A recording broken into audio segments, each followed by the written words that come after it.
Long before logging trucks and highways, America solved one of the hardest transportation problems in the world by building rivers out of wood.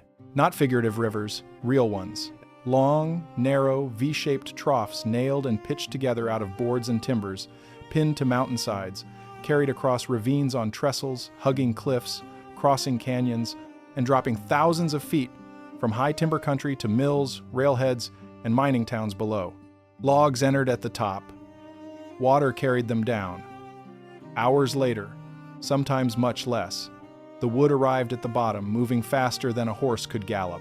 It is one of those American industrial stories that sounds exaggerated until you really sit with it.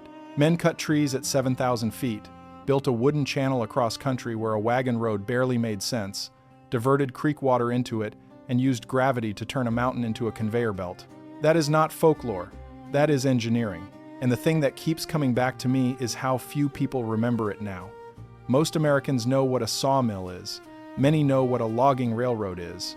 Far fewer know that entire forests once came down mountains through artificial wooden rivers roaring through the Sierra Nevada, the Cascades, and other timber country, where the terrain made ordinary hauling almost useless.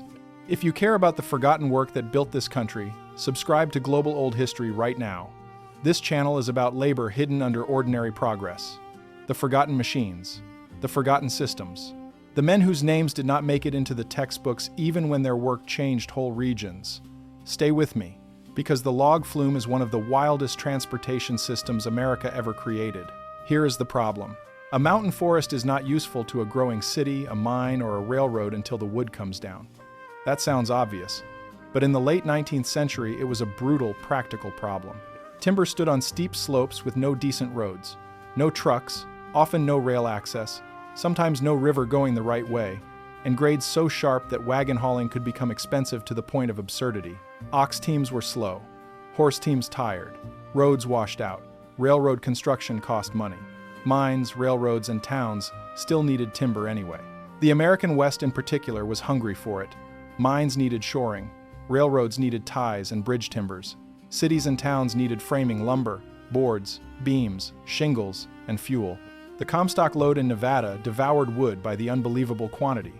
Mountain communities in California and the interior West built themselves out of timber cut somewhere else and somehow moved into place. So men looked at the mountains and the creeks and came to a hard, elegant conclusion. If you cannot cheaply drag the logs down, let water do the dragging. That idea was older than the big flumes themselves. Water had moved timber for generations where geography allowed, but a natural stream is a gift you do not always get, and even where it exists, it may run the wrong direction, run too rough, run too shallow, or scatter the product in ways business hates. What the flume builders did was take the principle of water transport and force it into an engineered line. The genius of the classic V-flume was its shape. Two boards set in a V, open at the top, pitched just enough that water would carry timber without stopping, but not always so steep that the whole load smashed itself apart. The logs rode on a cushion of moving water touching very little of the trough. That reduced friction. It also reduced mercy. If the grade was steep enough, the flume became a wooden rifle barrel pointed downhill. And yes, the speed could become astonishing. On certain stretches, with the right water and pitch, logs shot along at speeds that startled even the men who built the lines.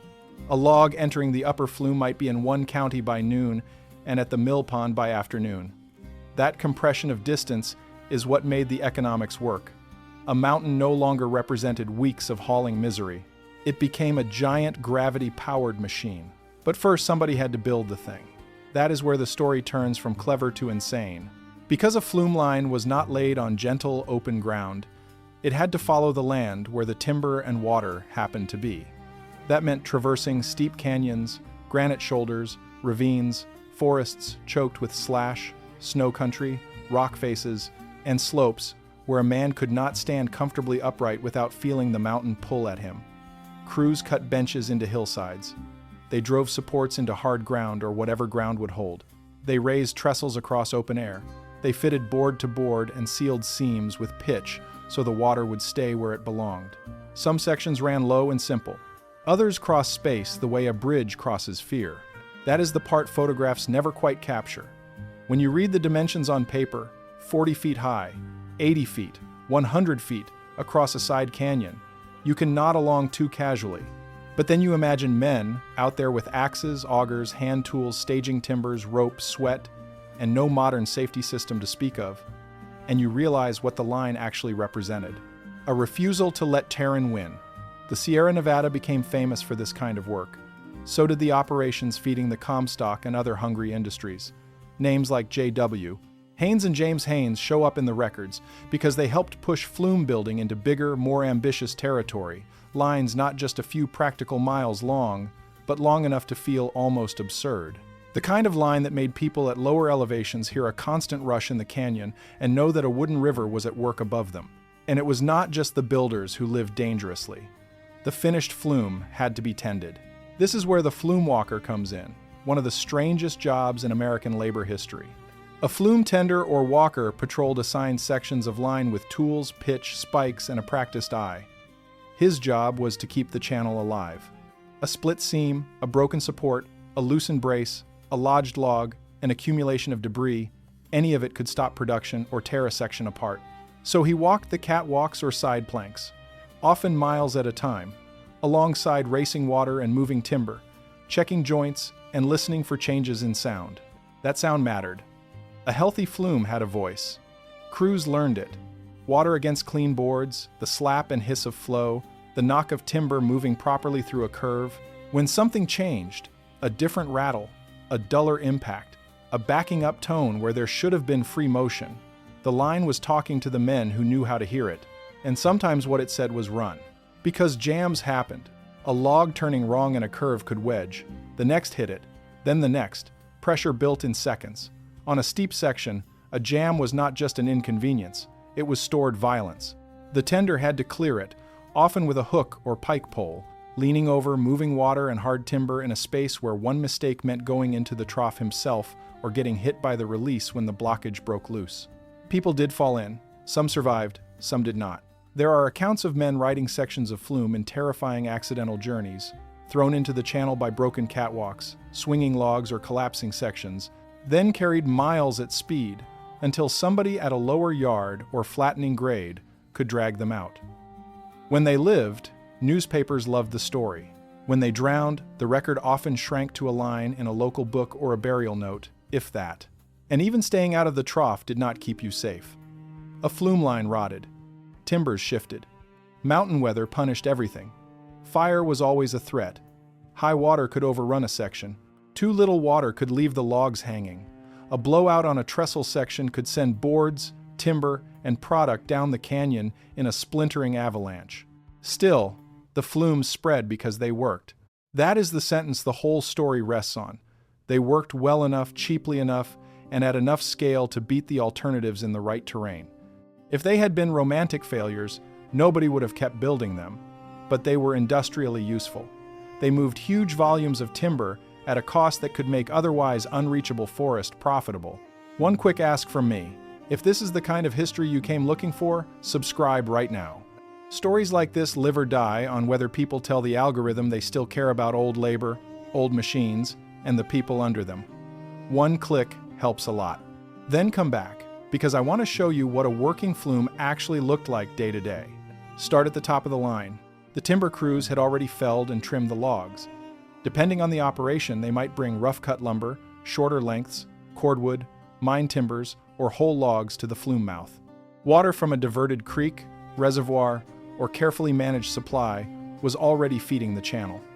The loading point had to be watched, because a bad entry could start trouble that multiplied below. Once in motion, the timber rushed through the line in a way that often amazed first-time witnesses.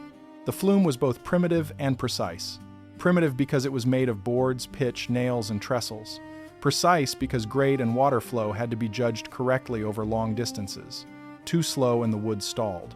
Too fast, and impacts at curves or yards got dangerous and destructive. The builders did not have modern computers.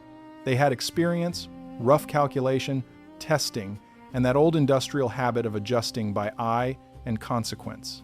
If a section ran too hard, men changed the grade, altered supports, added checks, or modified the approach.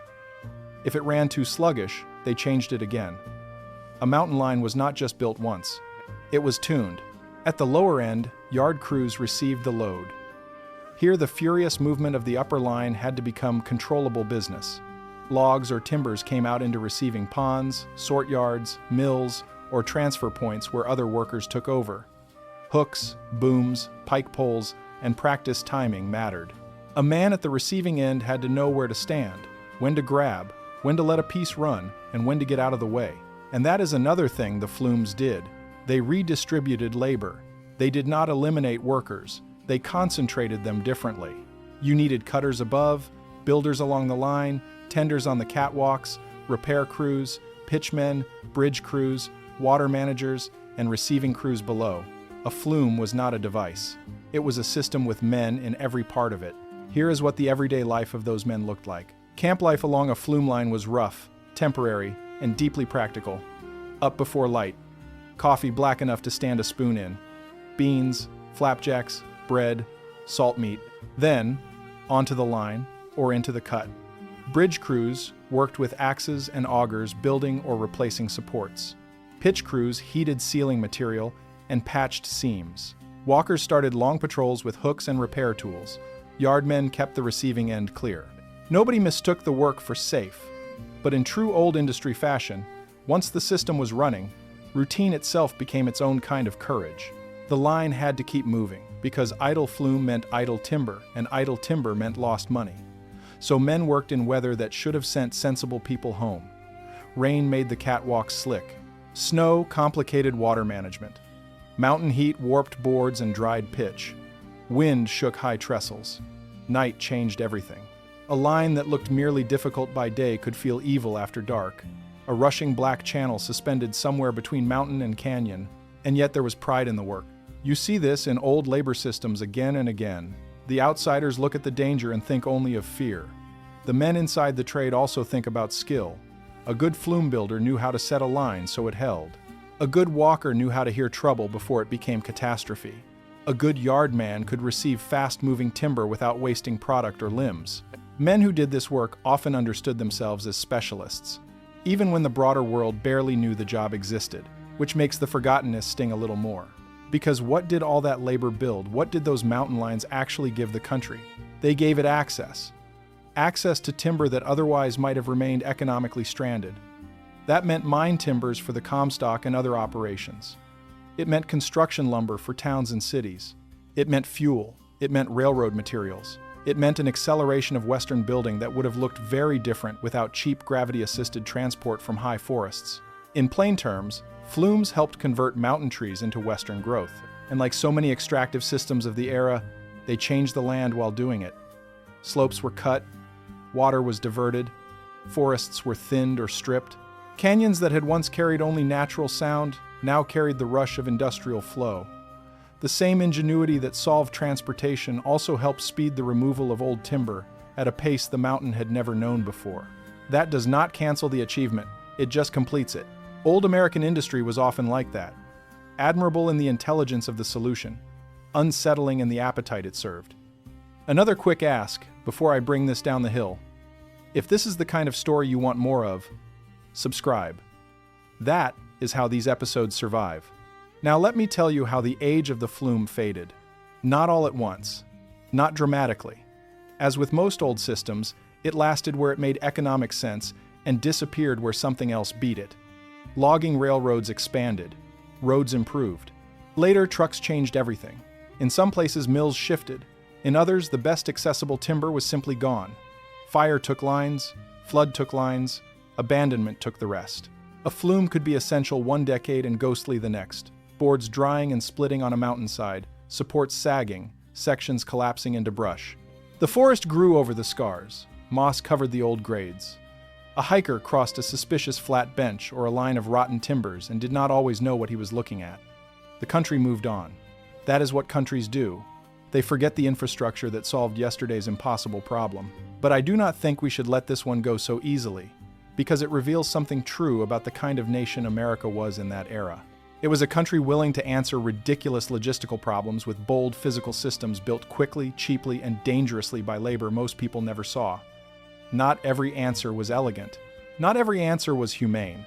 But many of them were ingenious, and the log flume might be among the clearest examples. Look at a steep mountain and a stand of timber, Ask how to get it down. Then answer, build a wooden river and let gravity pull the nation forward. That is either madness or brilliance. In America, very often, it was both. Here is the image I want to leave you with. A high mountain slope at first light. Pine and fir black against the morning sky.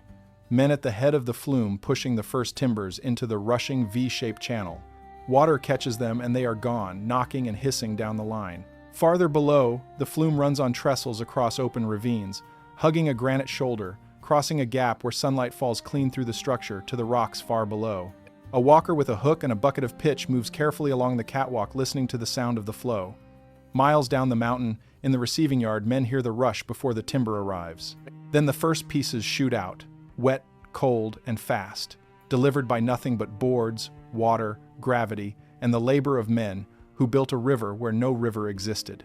That was not a curiosity. That was transportation. That was industry.